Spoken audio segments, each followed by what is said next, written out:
بسم اللہ الرحمن الرحیم۔ معزز بزرگوں، بچوں، نوجوانوں، میرے لیے بڑے اعزاز کی بات ہے کہ ایک ایسی محفل جو نبی پاک صلی اللہ علیہ وسلم کی شان اور ان کے صحابہ کرام کی شان کے حوالے سے منعقد کی گئی ہے۔ ایک روایت ہے جس کے مطابق دنیا میں فرشتے چکر لگاتے ہیں، گھومتے ہیں، اور وہ یہ دیکھتے ہیں کہ کسی جگہ کوئی ایسی محفل ہو کہ جہاں اللہ تعالیٰ کا اور اللہ کے رسول صلی اللہ علیہ وسلم کا ذکر ہو رہا ہو، تو وہ غول در غول اس محفل کے اوپر پہنچ کے اپنے پروں سے آسمانوں تک سایہ کر لیتے ہیں اور اللہ تعالیٰ کو رپورٹ کرتے ہیں کہ اے باری تعالیٰ، آپ کے بندے آپ کی یاد میں محفل میں بیٹھے تھے۔ اللہ تعالیٰ سب جانتے ہیں، لیکن وہ فرشتوں سے پوچھتے ہیں کہ اچھا، وہ میرے جو بندے وہاں بیٹھے تھے وہ کیا کہہ رہے تھے؟ فرشتے فرماتے ہیں کہ اللہ تعالیٰ وہ آپ سے آپ کی جنت مانگ رہے تھے۔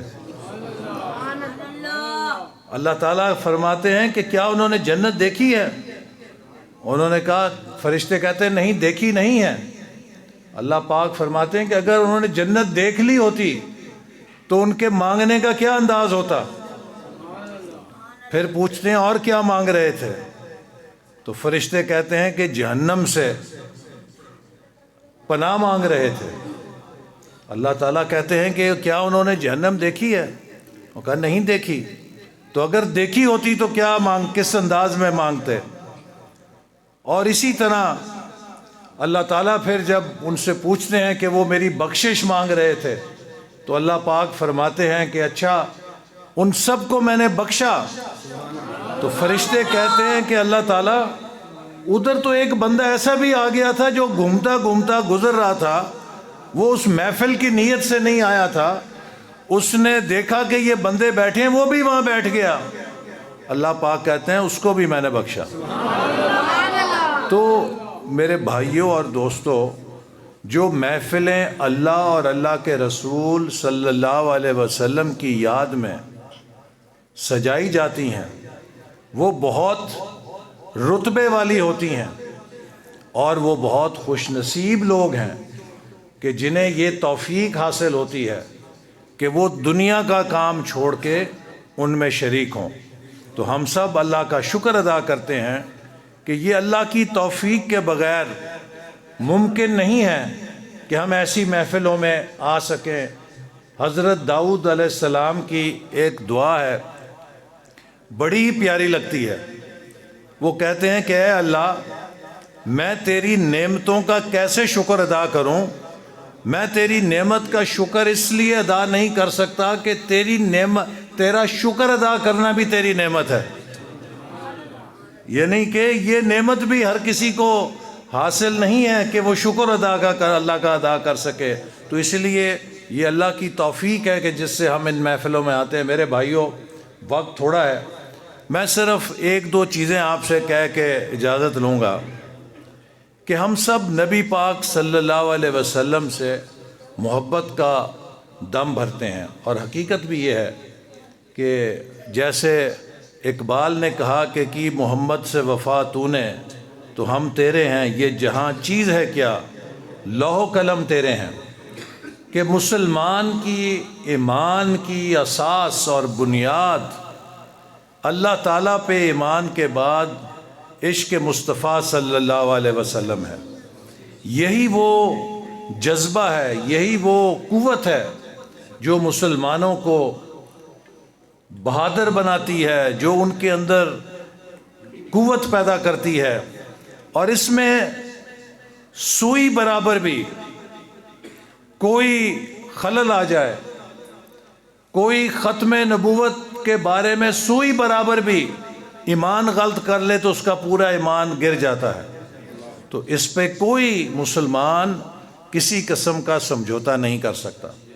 اور ہم سب نبی پاک صلی اللہ علیہ وسلم کی حرمت، ان کے ناموس پہ اپنی جان قربان کرنے کے لیے ہر وقت تیار ہیں۔ لیکن میں یہ ضرور کہنا چاہتا ہوں کہ ہمیں اپنے ایمان کے افعال کے اوپر ان تعلیمات کے مطابق عمل کرنا ہے جو اللہ اور اللہ کے رسول صلی اللہ علیہ وسلم نے دی ہیں۔ جب ہمارے ملک میں قانون ہے، ہمارے ملک میں ایک ریاست ہے، تو اس میں فیصلے عدالتیں کرتی ہیں۔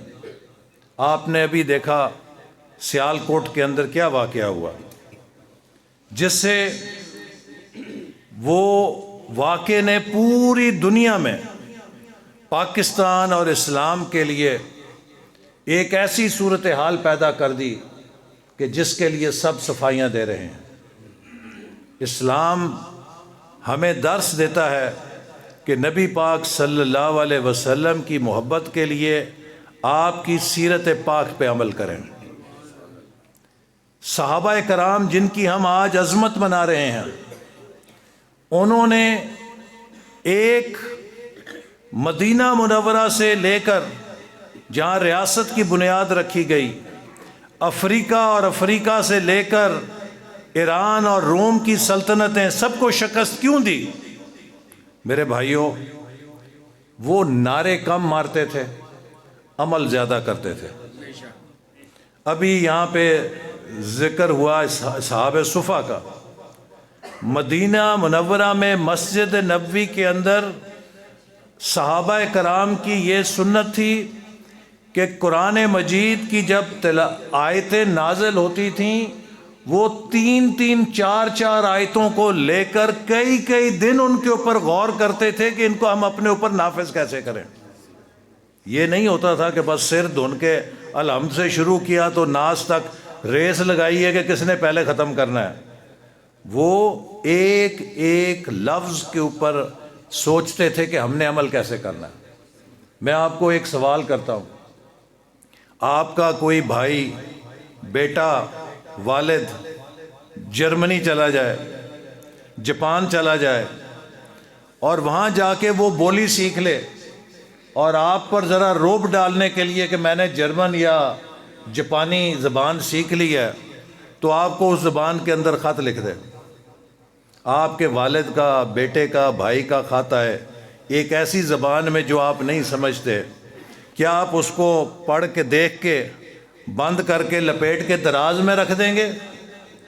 یا آپ کے اندر بے چینی لگ جائے گی کہ میرے باپ نے، میرے بھائی نے، میرے بیٹے نے کیا لکھا ہے؟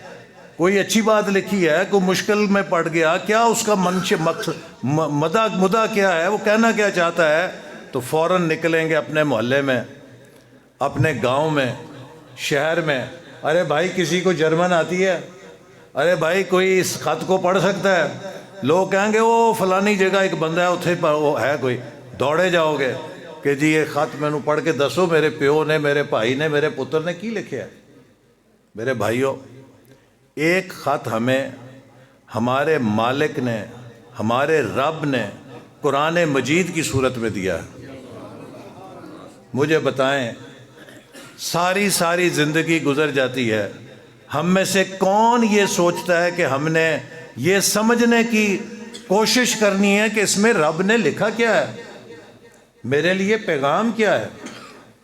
ہم ساری زندگی اسے پڑھتے رہتے ہیں، لیکن کبھی یہ ہمارے اندر تڑپ نہیں ہوتی کہ ہم اس خط کو سمجھیں کہ اس میں ہمارے رب نے پیغام کیا دیا ہے۔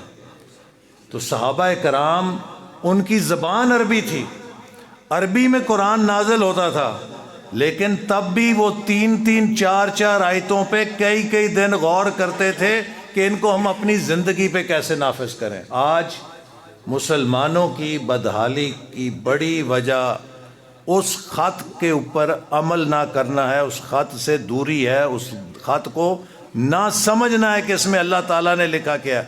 اگر ہم قرآن کو سمجھ لیں تو یقین کریں ہماری زندگیوں میں ایسا انقلاب آئے کہ ہمیں کسی کی طرف دیکھنے کی ضرورت نہ پڑے۔ اور آپ کے لیے بڑی سہولت ہے. ہم نے حکومت میں اسی لیے کہ قرآن فہمی شروع کریں، ریڈیو پاکستان سے ایک چینل شروع کیا اللہ کی توفیق سے، صوت القرآن. صبح 5 بجے سے لے کے رات 12 بجے تک مسلسل تلاوت اور ترجمہ اس سے نشر ہوتا ہے. 93.4 FM پہ ہے، اس کو ہر بندہ سن سکتا ہے. میں آپ کو تلقین کروں گا کہ اگر آپ ترجمہ پڑھ نہیں سکتے اس کو چینل کو لگا لیا کریں، آپ کو پتہ لگے گا ہر آیت کا کیا ترجمہ ہے، اس میں اللہ تعالیٰ نے کیا لکھا ہے. اور دوسری بات کہ جب نبی پاک سے ہم اتنی محبت کرتے ہیں تو آپ کو پتہ ہے کہ نبی پاک آپ سے کتنی محبت کرتے تھے؟ پتہ ہے؟ ایک دن حضرت جبریل علیہ السلام آئے تو پریشان. نبی پاک صلی اللہ علیہ وسلم نے پوچھا ہے جبریل پریشان نظر آتے ہیں؟ انہوں نے کہا کہ یا رسول اللہ آج اللہ تعالیٰ نے جہنم دکھائی ہے تو میں پریشان ہوں. تو آپ نے پوچھا کہ جہنم میں کیا دیکھا؟ انہوں نے کہا جی 7 درجے ہیں. سب سے نچلے درجے میں منافق، اس کے اوپر مشرک، اس کے اوپر چاند سورج کی پرستش کرنے والے، اس کے اوپر آگ کی پرستش کرنے والے، اس کے اوپر یہودی، اس کے اوپر عیسائی، اور آخری درجے پہ خاموش ہو گئے. تو آپ نے پوچھا کہ کیوں خاموش ہو گئے؟ آپ نے کہا کہ حضرت جبریل علیہ السلام نے کہا کہ یا رسول اللہ وہ جو اوپرلا پہلا درجہ تھا اس میں آپ کی امت کے گناہ گار. یہ بات سنی تو آپ صلی اللہ علیہ وسلم اتنے غمزدہ ہو گئے کہ 3 روز یہ معمول ہوا کہ مسجد میں نماز پڑھتے تھے، نماز پڑھ کے حجرے میں آ کے کسی سے نہیں ملتے تھے اور اللہ کے حضور سجدے میں گر جاتے تھے.